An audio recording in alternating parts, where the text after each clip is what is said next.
Sir. అంటే మీరు ఎప్పుడు దత్ గారికి కథ చెప్పడం ఏమవలేదు, ఎప్పుడు జరగలేదు? This was purely their project. Okay okay. And reunion గురించి చెప్పండి.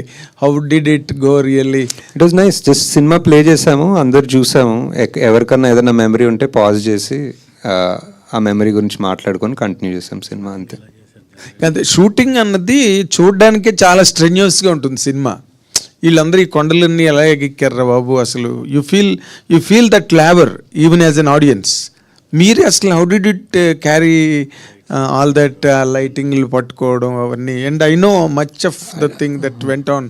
What was your experience during those days? అంటే టు బి ఆనెస్ట్, అందరు క్రూకి కొండల్లో షూట్ చేస్తున్నామంటే వాళ్ళకి మైండ్లో స్విట్జర్లాండ్, మనాలి అన్నీ గుర్తుకొచ్చాయి. So they came. నేపాల్లో when we started trekking, they realized it was actual trekking. There is no luxury hotels or heaters, anta comforts level. This was 10 years ago, Nepal also. So ఇంకా ఒకసారి అక్కడ ఆ flight దిగి ఆ కొండలోకి ఎక్కిన తర్వాత మళ్ళీ తిరిగి రాలేం కదా. సో ఇంకా there was no chance of. More importantly ఇప్పుడు ఇందాక మీరు అన్నట్టుగా నాని చాలా పెద్ద సూపర్ స్టార్, ఈయన ఒక పెద్ద సూపర్ స్టారు, మీరు ఒక పెద్ద సూపర్ స్టార్, అందరూ సూపర్ స్టార్లు వచ్చారు ఈ సినిమా నుంచి. కానీ మీరు నాన్ ఎంటిటీ బాగుంది నాకు ఇంకా. అది how could you lost it? You lost it. అసలు ఆ దూద్ కాశీ అనే కాన్సెప్ట్ ఎట్లాగ మీకంటే were you inspired from any? అవును, అంటే ఇట్స్ రైటింగ్ ప్రాసెస్లోనే ఒకటి అయింది సార్. 2-3 పేర్లు ఉండేదాని ముందు. ఫైనలీ దూద్ కాశీ అనేది ఒకటి వచ్చింది స్క్రిప్ట్ రైటింగ్లో. ఎలా వచ్చిందంటే కాంట్ బి ఫుల్లీ షూర్, అంటే ఇంకేదో ఒక సమ్ ఇమేజ్ ఆఫ్ వన్ పాల సముద్రం ఏదో అలా అక్కడెక్కడ నుంచో దూద్ వచ్చి కాశీ వచ్చి ఏదో వచ్చింది. Describe your invention? Yeah, it was.